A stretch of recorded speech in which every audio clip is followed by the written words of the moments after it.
Hello friends, good evening सभी को। और एक बार फिर से आपका स्वागत है आपके अपने दैनिक स्टडी पॉइंट यूट्यूब चैनल में। और देखिए आज एक बार फिर एक वीडियो लेकर आए हैं। और इस वीडियो में इस वीडियो में हरियाणा पुलिस सब इंस्पेक्टर का जो री एग्ज़ाम हुआ है वह पेपर रहेगा। तो चलिए देखते हैं क्या पहले से आसान था या फिर कठिन था। तो देखिए ये रहा पेपर और इसमें कुछ क्वालिटी कम है, तो देखिए मैं थोड़ा जूम कर देती हूँ और अब देखते हैं। तो देखिए पहला क्वेश्चन है, मादक पेय सामान्यतः बनाए जाते हैं। तो देखिए जो मादक पेय हैं ये सामान्यतः बनाए जाते हैं एथेनॉल से। इसमें ऑप्शन ए सही है। अगला क्वेश्चन है, माइक्रोसॉफ्ट ऑफिस ये क्या है। तो देखिए ये होता है एप्लीकेशन सॉफ्टवेयर। इसमें ऑप्शन बी सही है। अगला क्वेश्चन है, बेसिक भाषा का प्रयोग किया जाता है। तो देखिए जो बेसिक भाषा है इसका प्रयोग किया जाता है सरल प्रोग्रामिंग सिखाने में। इसमें ऑप्शन सी सही है। अगला क्वेश्चन है, गणना और तुलना के लिए कंप्यूटर के किस भाग का प्रयोग किया जाता है। तो देखिए ये किया जाता है ALU का। इसमें ऑप्शन डी सही है। अगला क्वेश्चन है, एक निबल कितने बिटों के बराबर होता है। तो देखिए जो एक निबल होता है ये होता है 4 बिटों के बराबर। इसमें ऑप्शन बी सही है। अगला क्वेश्चन है, वाईफाई का पूरा नाम क्या है। तो देखिए जो वाईफाई का पूरा नाम होता है ये होता है वायरलेस फिडेलिटी। इसमें ऑप्शन ए सही है। अगला क्वेश्चन है, कंट्रोल शिफ्ट और अल्ट कुंजियों का प्रयोग कंट्रोल शिफ्ट और अल्ट कुंजियों को क्या कहते हैं।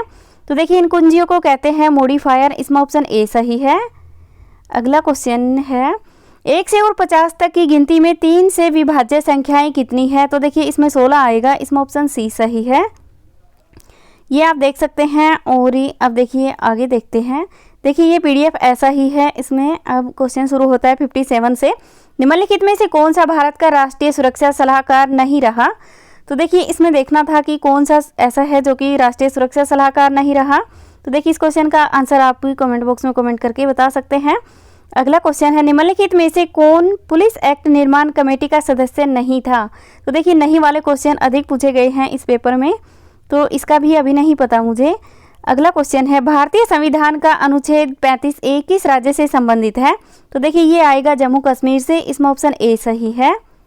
अगला क्वेश्चन है, भारतीय दंड संहिता धारा 10 के अनुसार स्त्री शब्द किस आयु की नारी का घोतक है। तो देखिए इसमें आएगा किसी भी आयु की नारी के लिए। इसमें ऑप्शन डी सही है। अगला क्वेश्चन है, निम्नलिखित में से कौन हरियाणा के राज्यपाल नहीं रहे। तो देखिए हरियाणा के जो राज्यपाल इनमें से नहीं रहे ये है माधव सिंह सोलंकी। इसमें ऑप्शन डी सही है। ठीक है, देखिए क्योंकि कप्तान सिंह सोलंकी थे लेकिन माधव सिंह सोलंकी नहीं थे, तो इसमें ऑप्शन डी सही है। अगला क्वेश्चन है, मोहम्मद गौरी और पृथ्वीराज चौहान के बीच तराइन में युद्ध हुआ, तब तराइन कहाँ पर स्थित था। तो देखिए जो तराइन है ये उस टाइम, तो तराइन तो हरियाणा में ही होगा। इसमें ऑप्शन डी सही है। और देखिए जो तराइन का युद्ध हुआ ये हुआ 1191 में और दूसरा हुआ 1192 में। और देखिए तीसरा भी होता है जो कि 1215 में होता है, तो ये भी आपको ध्यान रखना है। अगला क्वेश्चन है, एशिया महाद्वीप का सबसे बड़ा सरोवर निम्नलिखित में से कौन सा है। तो देखिए एशिया महाद्वीप का जो सबसे बड़ा सरोवर है ये आएगा ब्रह्म सरोवर। इसमें ऑप्शन डी सही है। और ये है कहाँ पर, तो ये है कुरुक्षेत्र में, तो ये भी आपको ध्यान रखना है। अगला क्वेश्चन है, हरियाणा में कृषि क्षेत्रों की कुल संख्या कितनी है। तो देखिए ये 3 है। इसमें ऑप्शन बी सही है। आगे है, संविधान के 73वें संविधान संशोधन का संबंध किससे था। तो देखिए ये आएगा पंचायती राज से। इसमें ऑप्शन ए सही है। अगला क्वेश्चन है, गुरु जम्भेश्वर जी को किसका अवतार माना जाता है। तो देखिए ये विष्णु का अवतार माना जाता है। इसमें ऑप्शन बी सही है। और देखिए विष्णु के ये उपासक थे और वैसे कृष्ण का भी अवतार इसको माना जाता है। तो देखते हैं इसमें या तो ऑप्शन डी सही रहेगा या फिर बी ही सही रहेगा। अगला क्वेश्चन है, हरियाणा साहित्य अकादमी की प्रमुख पत्रिका कौन सी है। तो देखिए हरियाणा साहित्य अकादमी है, इसकी प्रमुख पत्रिका ये रहेगी हरिगंधा। इसमें ऑप्शन बी सही है। अगला क्वेश्चन है, लाइफ डिवाइन के लेखक कौन है। तो देखिए जो लाइफ डिवाइन पुस्तक है इसके लेखक अरविंद घोष हैं। इसमें ऑप्शन बी सही है। अगला क्वेश्चन है, निम्नलिखित में से कौन सा व्यक्ति कर्नाटक के बजाय दूसरे प्रदेश का मुख्यमंत्री रहा था। तो देखिए इसमें जो धर्म सिंह है ये नहीं आएगा। इसमें ऑप्शन बी सही है, क्योंकि ये तीनों ही कर्नाटक के मुख्यमंत्री रहे हैं लेकिन धर्म सिंह नहीं रहा, तो ऑप्शन बी सही है। अगला क्वेश्चन है, ओलंपिक ध्वज के 5 रंगीन चक्रों में से लाल चक्र किस देश से संबंधित है। तो देखिए जो लाल चक्र है ये संबंधित है अमेरिका से, इसमें ऑप्शन सी सही है। अगला क्वेश्चन है हाइड्रोफोबिया रोग होता है, तो देखिए जो हाइड्रोफोबिया रोग होता है ये होता है कुत्ते के काटने से, इसमें ऑप्शन डी सही है। ठीक है, देखिए हाइड्रोफोबिया रोग रेबीज से होता है और रेबीज कब होता है तो कुत्ते के काटने से होता है। अगला क्वेश्चन है सर छोटू राम जी का जन्म कब हुआ था, तो देखिए इसका जो जन्म हुआ ये हुआ 24 नवंबर 1881 को, इसमें ऑप्शन बी सही है। अगला क्वेश्चन है अंडमान निकोबार द्वीप समूह के उपराज्यपाल निम्नलिखित में से कौन है, तो देखिए अंडमान निकोबार के जो उपराज्यपाल है ये आएगा डी के जोशी, इसमें ऑप्शन बी सही है। अगला क्वेश्चन है जनरल डायर की हत्या कब की गई, तो देखिए जो जनरल डायर है इसकी हत्या की गई है, ये की गई 13 मार्च 1940 को, इसमें ऑप्शन सी सही है। और देखिए इसकी हत्या ये जो उधम सिंह है इनके द्वारा की गई है, तो ये भी आपको ध्यान रखना है। अगला क्वेश्चन है थियोसॉफिकल सोसाइटी की स्थापना कब की गई, तो देखिए इसकी स्थापना की गई 1875 में, इसमें ऑप्शन बी सही है। और देखिए तारीख भी देखा जाए ना कब की गई, तो ये की गई थी 17 नवंबर है 1875 को, तो ये आपको ध्यान रखना है। अगला क्वेश्चन है सीही गांव को निम्नलिखित में से कौन से संत का जन्म स्थान माना जाता है, तो देखिए जो सीही गांव है ये है संत सूरदास का, इसमें ऑप्शन सी सही है। और सीही देखा जाए कहाँ पर है तो ये आएगा फरीदाबाद में, तो ये भी आपको ध्यान रखना है। अगला क्वेश्चन है भारत में देश के नीति आयोग के उपाध्यक्ष निम्नलिखित में से कौन है, तो देखिए ये आएगा डॉक्टर राजीव कुमार, इसमें ऑप्शन बी सही है। अगला क्वेश्चन है हाल ही में देश की एक विधानसभा क्षेत्र भवानीपुर में उपचुनाव हुआ, यह स्थान कौन से राज्य में स्थित है, तो देखिए जो भवानीपुर है ना ये आएगा पश्चिम बंगाल में, इसमें ऑप्शन सी सही है। अगला क्वेश्चन है भारत की भूतपूर्व प्रधानमंत्री श्रीमती इंदिरा गांधी का पूरा नाम क्या था, तो देखिए इसका जो पूरा नाम है ये आएगा श्रीमती इंदिरा नेहरू गांधी, इसमें ऑप्शन बी सही है। अगला क्वेश्चन है भारत के लिए एशियाई कुश्ती चैंपियनशिप 2020 में निम्नलिखित में से किसने सिल्वर मेडल जीता, तो देखिए ये मेडल जीता है साक्षी मलिक ने, इसमें ऑप्शन डी सही है। और देखिए विनेश फोगाट ने तो ब्रॉन्ज मेडल जीता है, तो ये आपको ध्यान रखना है। अगला क्वेश्चन है हरियाणा का मुख्य राष्ट्रीय राजमार्ग NH10 कहाँ से कहाँ तक जाता है, तो देखिए ये जाता है रोहतक से और हिसार तक, इसमें ऑप्शन सी सही है। अगला क्वेश्चन है हरियाणा में CID के मुखिया निम्नलिखित में से कौन है, तो देखिए CID के जो मुखिया है ये कौन आएगा, तो इस क्वेश्चन में मुझे भी आलोक मित्तल ही लगते हैं और इसमें ऑप्शन बी सही है। अगला क्वेश्चन है एवेलांच किसे कहा जाता है, तो देखिए एवेलांच हिमस्खलन को कहा जाता है, इसमें ऑप्शन सी सही है। अगला क्वेश्चन है भौगोलिक दृष्टि से भारत का कौन सा जिला सबसे बड़ा है, तो देखिए भौगोलिक दृष्टि से देखा जाए ना सबसे बड़ा जिला तो ये आएगा कच्छ, इसमें ऑप्शन बी सही है। और देखिए ये है गुजरात में, तो ये भी आपको ध्यान रखना है। और इसका क्षेत्रफल देखा जाए ना कितना होता है, तो ये होता है 45,674 वर्ग किलोमीटर, तो ये भी आपको ध्यान रखना है। और देखिए इसके बाद ना लेह लद्दाख का नाम आता है, लेह का नहीं सॉरी लद्दाख का नाम आता है, तो ये भी आपको ध्यान रखना है। अगला क्वेश्चन है भारतीय संविधान में वह संशोधन जिसने मतदान आयु घटाकर 21 से और 18 वर्ष कर दी गई, तो देखिए वह आएगा 61वां, इसमें ऑप्शन ए सही है। अगला क्वेश्चन है प्राचीन समय में हरियाणा किस नदी के किनारे स्थित था, तो देखिए ये आएगा सरस्वती नदी के किनारे, इसमें ऑप्शन डी सही है। आगे है हरियाणा में बीज विकास निगम का मुख्यालय कहाँ पर है, तो ये आएगा पंचकुला में, इसमें ऑप्शन सी सही है। आगे है खतरनाक रूप से ड्राइविंग करते समय पुलिस कितनी राशि का रेगुलर चालान करती है, तो देखिए ये 1,000 रुपये से और ही 5,000 रुपये तक का करती है, तो इसमें ऑप्शन सी सही रहेगा 1,000 और ही ज़्यादा से ज़्यादा अधिक से अधिक ये 5,000 रुपये तक का भी करती है। अगला क्वेश्चन है भारत सरकार के प्रमुख विधि अधिकारी निम्न में से कौन है, तो देखिए ये होते हैं भारत के महान्यायवादी, इसमें ऑप्शन ए सही है। आगे है मेरे पास खून पसीना और आंसू के अतिरिक्त देने को कुछ नहीं है, यह कथन किसके द्वारा कहा गया, तो देखिए ये कहा गया सुभाष चंद्र बोस के द्वारा, इसमें ऑप्शन ए सही है। आगे है भारतीय संविधान में कौन से संशोधन द्वारा प्रस्तावना में 2 शब्द समाजवादी और धर्मनिरपेक्ष शब्द जोड़े गए, तो देखिए ये ना 3 शब्द जोड़े गए थे और ये 42वें संविधान इसके द्वारा जोड़े गए थे, इसमें ऑप्शन सी सही है। और ये होता है 1976 में, तो ये भी आपको ध्यान रखना है। आगे है दार्शनिक राजा का सिद्धांत निम्नलिखित में से किसने प्रतिपादित किया? तो ये किया है प्लेटो ने। इसमें ऑप्शन बी सही है। अगला क्वेश्चन है, निम्नलिखित में से कौन से जिले का कोई भी विधानसभा क्षेत्र आरक्षित श्रेणी में नहीं आता? तो देखिए ये महेंद्रगढ़ का नहीं आता। इसमें ऑप्शन सी सही है। और विधानसभा की 90 सीटें हैं, जिनमें से 17 सीटें आरक्षित हैं, तो ये भी आपको ध्यान रखना है। और देखिए इसमें महेंद्रगढ़, मेवात और फरीदाबाद, चरखी दादरी ये ऐसे ज़िले हैं, इनमें एक भी आरक्षित सीट नहीं है, तो ये आपको ध्यान रखना है।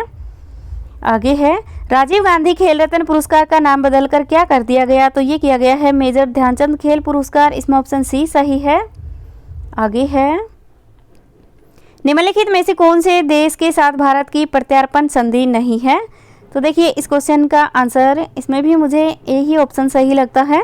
अगर किसी को इसका सही आंसर पता है तो आप कमेंट बॉक्स में कमेंट करके बता सकते हैं। आगे है, हरियाणा पुलिस से संबंधित PTA संक्षेप अक्षर का क्या अर्थ है? तो देखिए इसका अर्थ होता है पुलिस ट्रेनिंग एकेडमी। इसमें ऑप्शन बी सही है। आगे है, वर्तमान में देश के गृह सचिव कौन है? तो देखिए जो देश के गृह सचिव हैं ये आएगा अजय कुमार भल्ला। इसमें ऑप्शन सी सही है। अगला क्वेश्चन है, श्री जगदीप धनखड़ राज्यपाल पश्चिम बंगाल का जन्म कौन से राज्य में हुआ? तो देखिए इसका जन्म होता है राजस्थान में। इसमें ऑप्शन ए सही है। और राजस्थान में भी ना झुंझुनू है, वहाँ पर होता है, तो ये भी आपको ध्यान रखना है। अगला क्वेश्चन है, उत्तराखंड के वर्तमान राज्यपाल कौन है? तो देखिए उत्तराखंड में जो वर्तमान में राज्यपाल है ये है गुरमीत सिंह। इसमें ऑप्शन ए सही है। अगला क्वेश्चन है, तो देखिए इस श्रेणी को आप पूरा कर सकते हैं, इसको भी कर सकते हैं, इसको भी कर सकते हैं। आगे है, बिल्ली का वैज्ञानिक नाम क्या है? तो देखिए ये आएगा फेलिस कैटस। इसमें ऑप्शन सी सही है। इसके बाद है, असेंबली लैंग्वेज है, तो देखिए ये एक लो लेवल लैंग्वेज है। इसमें ऑप्शन डी सही है। आगे है, F1 और F से 12 तक की कुंजियों को क्या कहते हैं? तो देखिए इसको फंक्शन कहते हैं। इसमें ऑप्शन बी सही है। इसके बाद है, ताप का मात्रक क्या है? तो देखिए केल्विन आएगा। इसमें ऑप्शन सी सही है। गायत्री रोग के कारण हमारे शरीर का कौन सा अंग प्रभावित होता है? तो देखिए थायराइड ग्रंथि होती है। इसमें ऑप्शन डी सही है। इसके बाद है, उस वस्तु की पहचान करें जिसमें पारा एक विषैला रसायन मौजूद नहीं है। तो देखिए जिसमें एक पारा मौजूद नहीं है वह वस्तु कौन सी होती है? तो देखिए ये तीनों ही ऑप्शन ऐसे हैं जिनमें होती है, लेकिन कंप्यूटर डिस्क ऐसी है इसमें नहीं होता, तो इसमें ऑप्शन सी सही है। आगे है, किसी संख्या का 1/6 भाग, ये देखिए आप कर सकते हैं। मूंगा रेशम का उत्पादन मुख्यतः कहाँ पर होता है? तो देखिए जो मूंगा रेशम है ना, इसका उत्पादन होता है आंध्र प्रदेश में। और देखिए ये ऑप्शन में नहीं है, तो इसमें उपरोक्त में से कोई नहीं आएगा, क्योंकि पहले आंध्र प्रदेश में होता है, उसके बाद असम में होता है। तो देखिए मुझे तो ऑप्शन डी ही इसका सही आंसर लगता है। अगर किसी को और अच्छे से पता है तो आप कमेंट बॉक्स में कमेंट करके बता सकते हैं। आगे है, हरियाणा में वीर एवं शहीदी दिवस किस तिथि को मनाया जाता है? तो देखिए ये 23 सितंबर को मनाया जाता है, लेकिन ये ऑप्शन में नहीं है, तो इसमें ऑप्शन डी सही आएगा। उपरोक्त में से कोई नहीं। आगे है, राष्ट्रीय ग्रामीण रोजगार गारंटी अधिनियम 2005 कब लागू किया गया? तो देखिए ये लागू किया गया है 2 फरवरी 2006 से। इसमें ऑप्शन बी सही है। और इसमें आगे है, Rajiv Gandhi information technology park Chandigarh का उद्घाटन किसके द्वारा किया गया? तो ये किया गया है श्री मनमोहन सिंह के द्वारा। इसमें ऑप्शन सी सही है। आगे है, विटामिन बी की कमी के कारण कौन सा रोग होता है? तो देखिए विटामिन बी की कमी के कारण जो रोग होता है ये होता है इनमें से कोई नहीं। आगे है, कपास के लिए कौन सी मिट्टी अधिक उपयुक्त होती है? तो देखिए कपास के लिए जो मिट्टी उपयुक्त होती है ये होती है काली मिट्टी होती है, लेकिन ये ऑप्शन में नहीं है, तो इसमें भी उपरोक्त में से कोई नहीं आएगा। इसके बाद है, निम्नलिखित में से कौन भरतनाट्यम की कलाकार नहीं है? तो देखिए बिरजू महाराज आएगा। इसमें ऑप्शन डी सही है, क्योंकि ये ना कथक के होते हैं, न कि कथक के कलाकार हैं ये, न कि भरतनाट्यम के। अगला क्वेश्चन है, हरियाणा अंत्योदय परिवार उत्थान योजना 2021 किस महापुरुष की जयंती पर घोषित की गई? तो ये की गई है पंडित दीनदयाल उपाध्याय की जयंती पर। इसमें ऑप्शन डी सही है। आगे है, ये देखिए आगे, हाँ, निम्नलिखित में से कौन सा बादल का पर्यायवाची नहीं है? तो देखिए बादल का पर्यायवाची नहीं है, ये आएगा जल्द ही। इसमें ऑप्शन ए सही है। क्योंकि जलद, वारिद और मेघ ये सभी बादल के पर्यायवाची हैं, लेकिन जल्दी नहीं है। आगे है नीलकंठ में कौन सा समास है? तो देखिए नीलकंठ जो है इसमें आएगा बहुब्रीहि समास, इसमें ऑप्शन सी सही है। इसके बाद है मुहावरे का अर्थ बताइए, आंखों में गड़ना। तो देखिए इसका अर्थ होता है पसंद आना, इसमें ऑप्शन बी सही है। आगे है पीपर पात सरिसमन डोला। तो देखिए इसमें जो अलंकार आएगा ये आएगा उपमा अलंकार, इसमें ऑप्शन ए सही है। इसके बाद है निम्न में से कपड़ा का पर्यायवाची शब्द। तो देखिए कपड़ा का जो पर्यायवाची शब्द है ये होता है चीर, इसमें ऑप्शन सी सही है। क्योंकि देखिए पताका ये झंडे का होता है, कर हाथ का होता है, अरण्य वन का होता है। तो देखिए चीर होता है कपड़े का पर्यायवाची। इसके बाद है भारतीय थल सेना का आदर्श वाक्य क्या है? तो इसका आदर्श वाक्य होता है सर्विस बिफोर सेल्फ, इसमें ऑप्शन ए सही है। इसके बाद है निम्नलिखित में से हरियाणा का डीजीपी नहीं रहा। तो देखिए हरियाणा के डीजीपी कौन नहीं रहे ये देखना है। तो अभी तो प्रशांत कुमार अग्रवाल है, इससे पहले थे मनोज कुमार, और इनमें से कौन नहीं रहा ये आप कमेंट बॉक्स में कमेंट करके बता सकते हैं। निम्नलिखित देखिए अभी साफ नहीं दिख रहा, चलिए ये देख लेते हैं। देखिए इसमें ये इंग्लिश के क्वेश्चन है, Geeta is dash girl in the class. तो देखिए इसमें आएगा ऑप्शन बी सही है। इसके बाद है what is that noise what. तो इसमें आएगा इज हैपनिंग, इसमें ऑप्शन ए सही है। और इसमें आएगा ऑप्शन डी सही है। और इसके बाद देखिए इसमें आएगा ऑप्शन ए। तो देखिए फ्रेंड्स ये थी आज की हमारी वीडियो। अगर किसी क्वेश्चन के आंसर मैंने गलत बता दिए हैं तो आप उसमें सही आंसर बता सकते हैं। तो देखिए ये वीडियो आपको अच्छी लगी हो तो इसे लाइक करना, शेयर करना, और अगर आप पहली बार हमारे चैनल पर आए हैं तो चैनल को सब्सक्राइब कर लेना। और इस पेपर का PDF ना आपको हमारा जो टेलीग्राम चैनल है उस पर मिल जाएगा, तो वहाँ से आप डाउनलोड कर सकते हैं और पूरे पेपर को देख सकते हैं। Thank you.